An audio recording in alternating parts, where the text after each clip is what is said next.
Thank you so much for still staying with us. Don't forget, this is New Day on Signature TV, and we are switching gears to elderly care in Nigeria. We're talking about elderly people's care and medical care services boom in Nigeria. Our guest is none other but Dr. Chima Chidubem. He is Vice Chair, Health and Social Care, National Senior Citizen Center, Enugu State. He is right here in person, in studio, to dissect the subject matter. Good morning, Dr. Chima.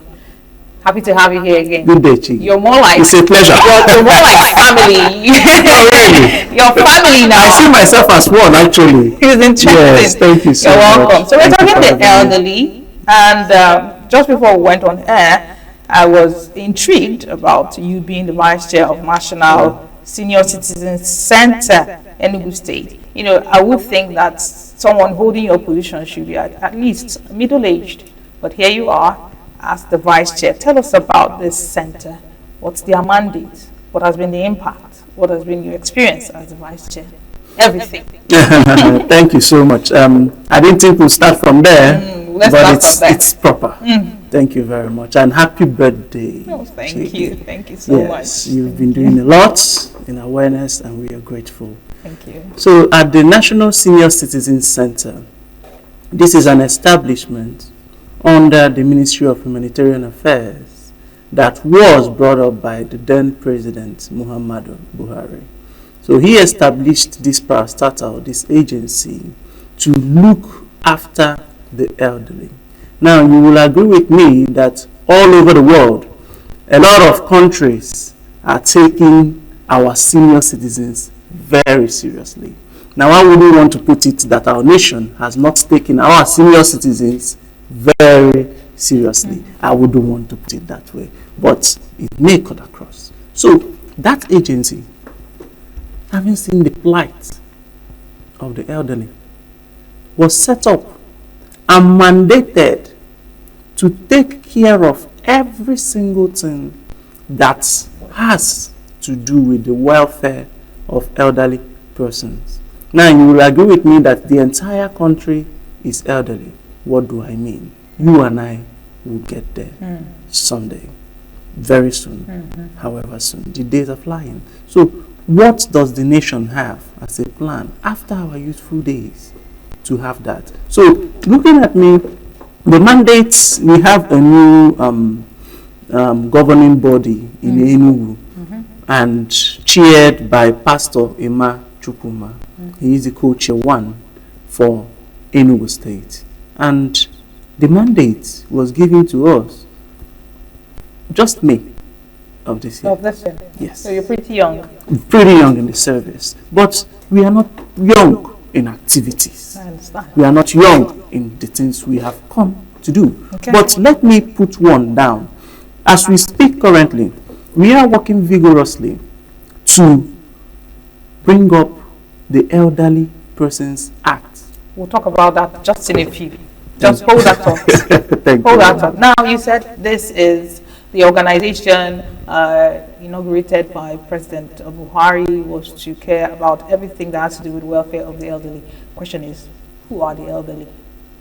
The elderly now, the country has blanketed from the years of 60 upwards, that is towards the 100 and above. So you see, almost everybody is caught in the circle. We used to know 65, 70, but it's 60. So those persons, as age comes with its blessings, it also comes with its frailty, weaknesses, and vulnerabilities. And these elderly persons go through a lot. And even when you think about the elderly, the first thing that calls to your mind are the health challenges that come with being elderly.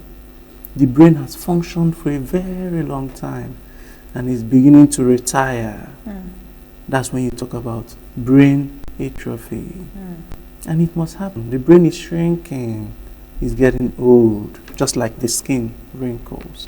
So you begin to have cognitive issues. You begin to have people who suffer from dementia. You begin to have people who even go down with Parkinson and the rest of the cognitive issues. And so they are already vulnerable. We just celebrated the World Elderly Abuse Day on 15th of June. And we brought out the different abuse the elderly face, which includes from their own, not of that of any of their making, but for cognitive. We've had cases of where relatives, and this comes from people who are trusted. Relatives come, exploit them. Mama, what is it? Mama now signs with a thumbprint. And it's over. And a checkbook is brought and Mama's thumbprint is. And Mama is looking for her money.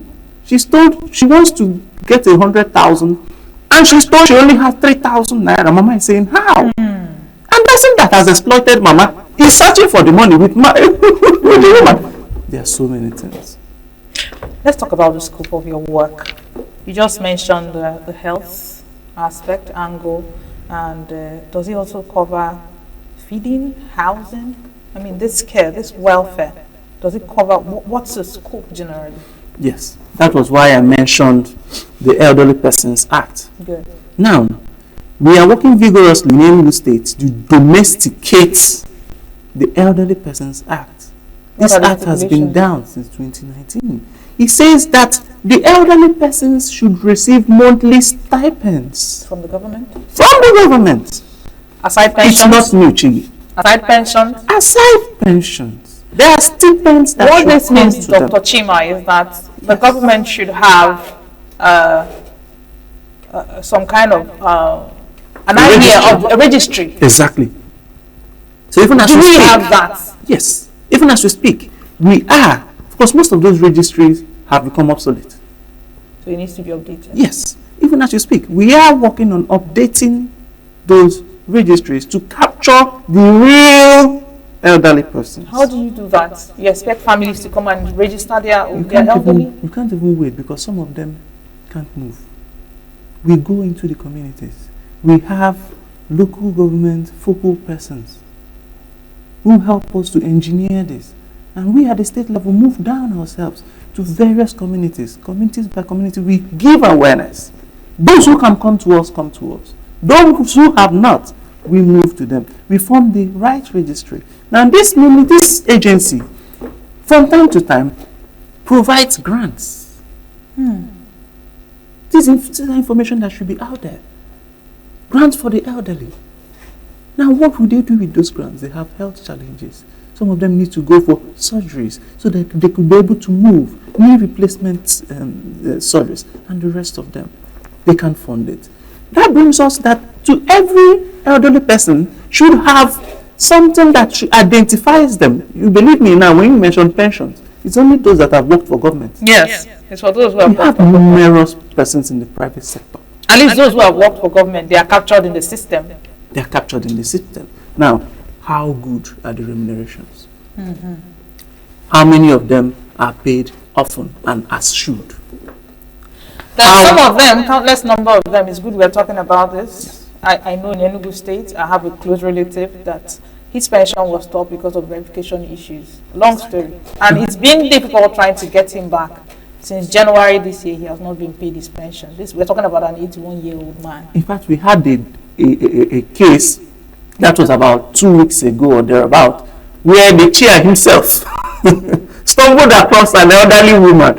What? She was crying, weeping. He just out of concern, because we are now saddened with the responsibility to look out for every elderly.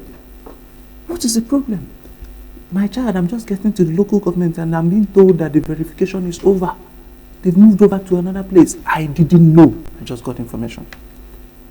They had to move her back to the local government to inquire what is going on, to try to sort out.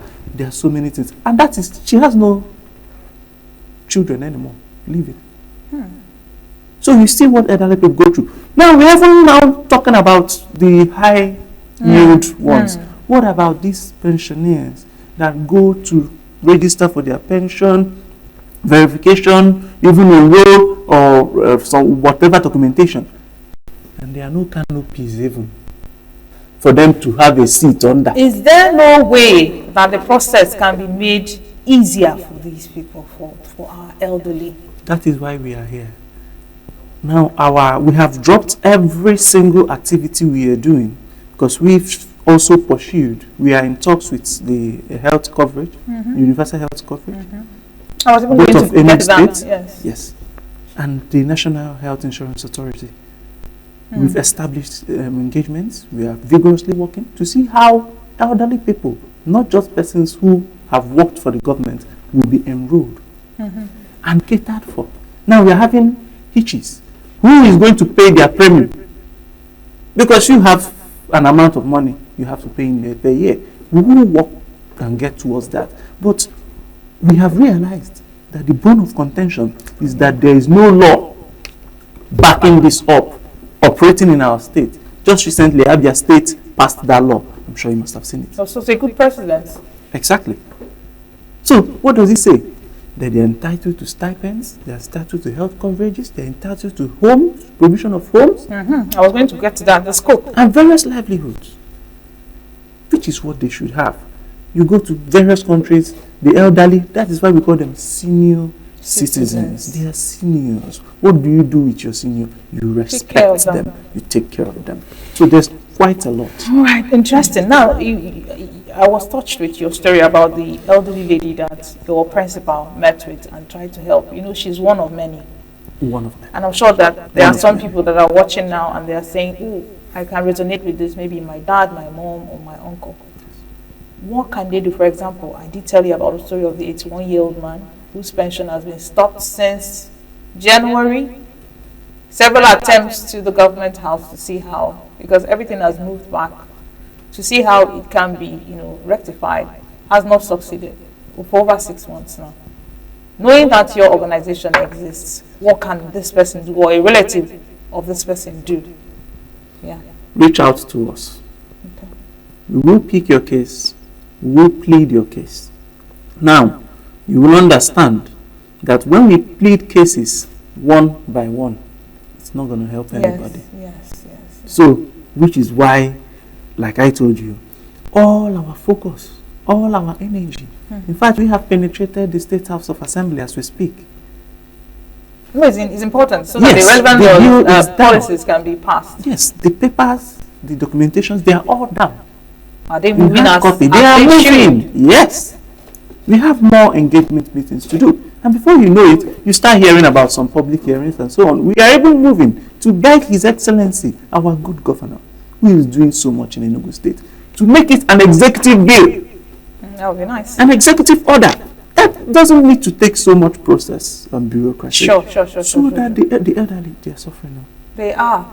So They are how suffering. can someone reach? I'm scared to be old. That is why you're doing all this work, so that when you get there eventually, you have You have something too. What's it called? So invariably, I'm working for myself. You're working for yourself. We are all working for ourselves. And you mentioned someone of my age being there. Yes. How do you expect the elderly person to do these runarounds I'm doing? Chigi, almost every day. I'm here, I'm there. In fact, yesterday, I had body ache everywhere. Because we keep running around. Interesting. And we keep seeking for funding. Because everything bangs on funding. Everything bangs on a lot of financial support to help us move into different facets. Because even we are spending our funds, personal funds, to get these things done. So, we need backups, funding from above. We thank our newly inaugurated, the head of the agency presently, in the person of Honorable Mrs. Medinat Akinyemi Obe. She is the NSCC, National Senior Citizen Center head, as we speak, nationally. So we thank her, and we know that her coming on board will give us good tales for us, for our parents, for the elderly, and especially those that are abused. Because some elderly persons don't even know they are being abused. How do you register this abuse with your organization? Just like I asked with those having pension verification issues. Do they write to your organization, or there's a hotline? What's the medium of? Give us a text message, we will reach you. Okay. 070 393 404 00. That's fine. Text message, we will reach you and take it up. Okay. That's Thank fine. you. All right, moving on. Let's talk about the insurance scheme. You did mention about an issue with the premium. So how far so far? Exactly. Now, when you check registering the premium for about 166,000 persons. How did you come up with the numbers? Exactly. It's existing already. Like I told you, we have a registry. Which is outdated. So we are looking Which at is, more. yes, which we have to refresh. Because life will come, life will go. Mm-hmm. Oh, yes. We don't want to believe we have unscrupulous elements who put in unverifiable names. Mm-hmm. So, as we've come on board, we will not entirely swallow hook, line, and sinker papers given to us. So, we are going to scrutinize it. This is what the national want us to do. So, they will be sure that these dividends are getting to the right persons. All right. We know we are talking about trends, right? Exactly. There's this recent trend about the elderly, about home care. There is even an agency where people can contract, individuals who can come and take care of the elderly. Yes. What's your thoughts on that trend? You think it's something that I think it came from the West. I know in the West there are elderly people's homes and things like that, where you find people paying other people, caregivers. In fact, there is a very sad, story to this. A very good friend of mine was telling me the ordeal her father is having with a caregiver. Somebody walked in on them, and the man was, defecating on himself and things like that. The caregiver was there and things like that. So what's your thought really on this caregiver thing and taking care of the elderly in these times? That is why our agency is there. We can't do everything in a day.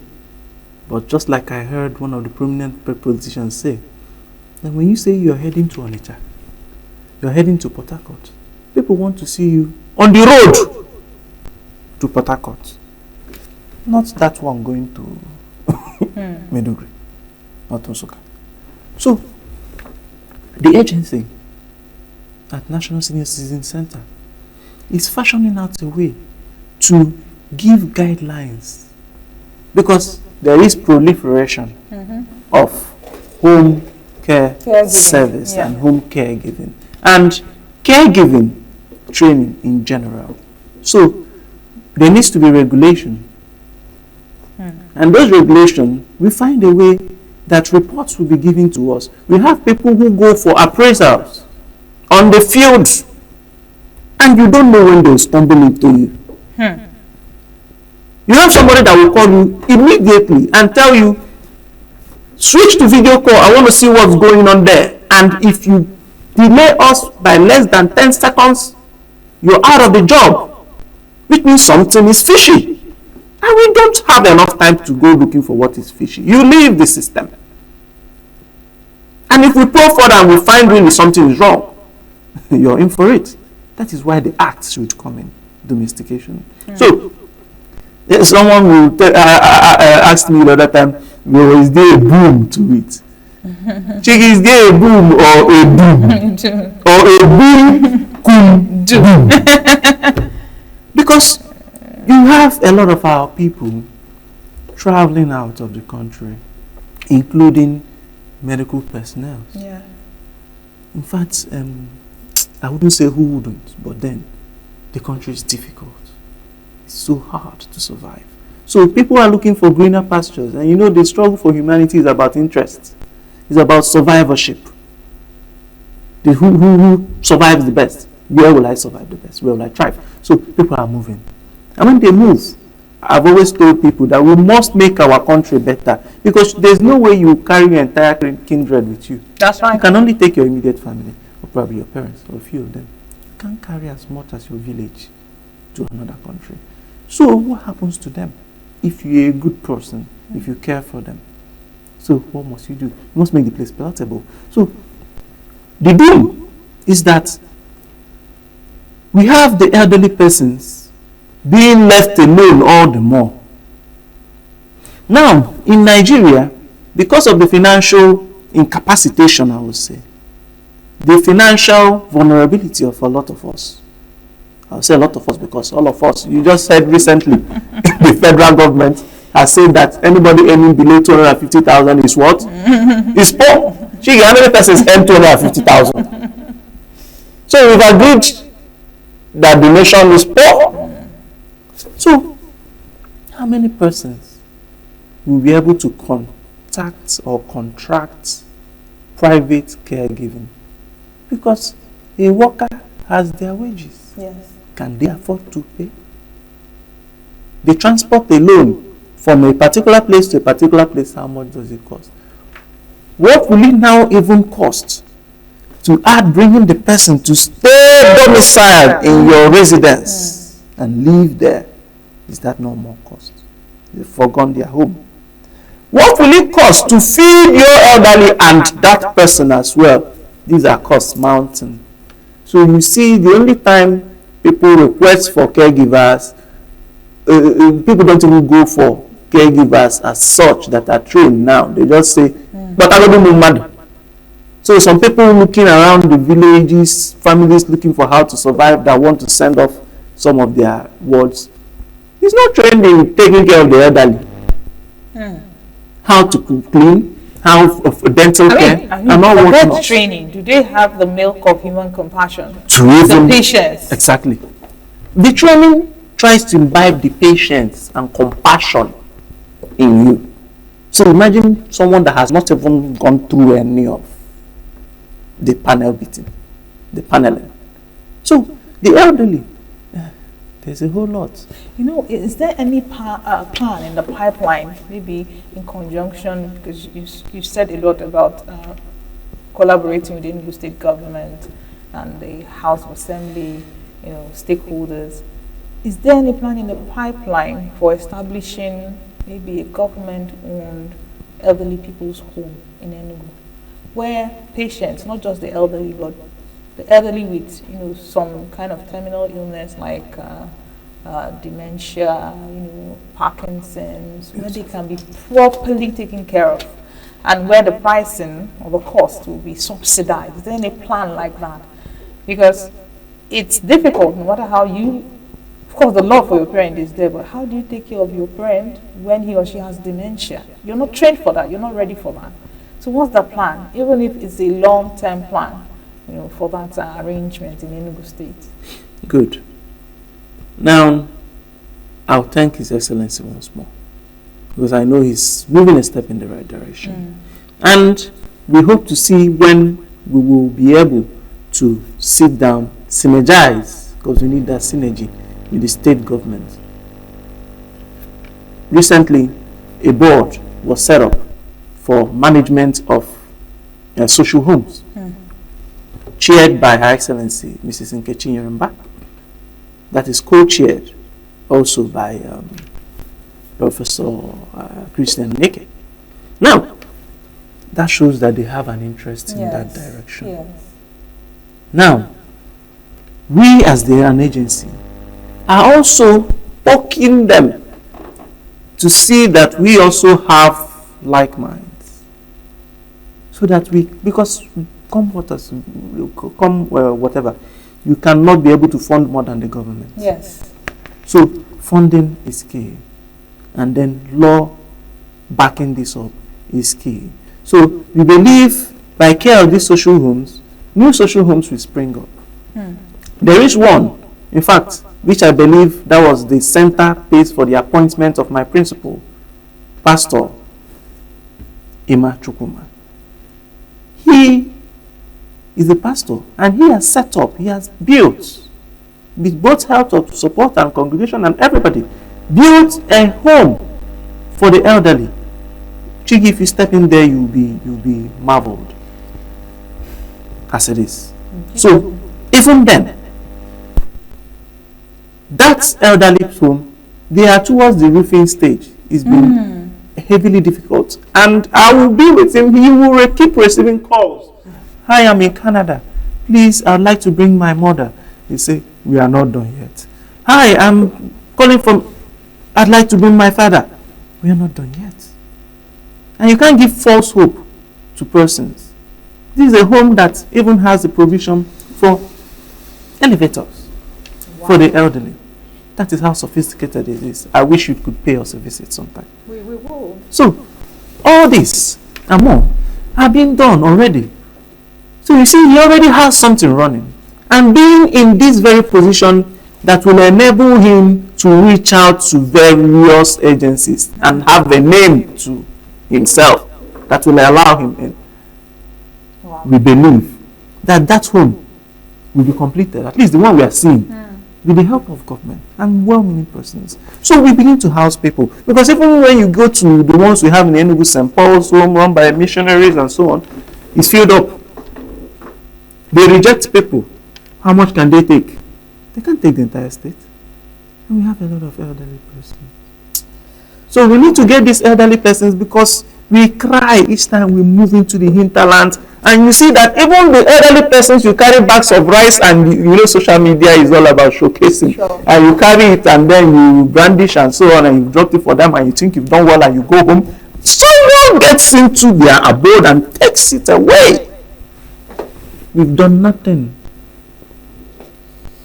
Oh, thank you so much, Dr. Chima Chidubem. Thank you. It's been an interesting conversation, very touching and emotional too.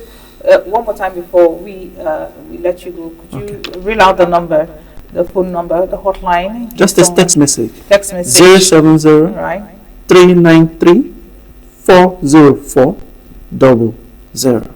All right. And Thank we'll reach you. out to you. Thank you so much for your time. You're welcome. And thank you for still sticking with us. Don't go anywhere because we are bringing you a live broadcast. Anambra State Labour Party kicked off campaign for November 2025 governorship election in Onitsha, Anambra State yesterday, and Signature TV crew was there to capture the moment. You take a listen.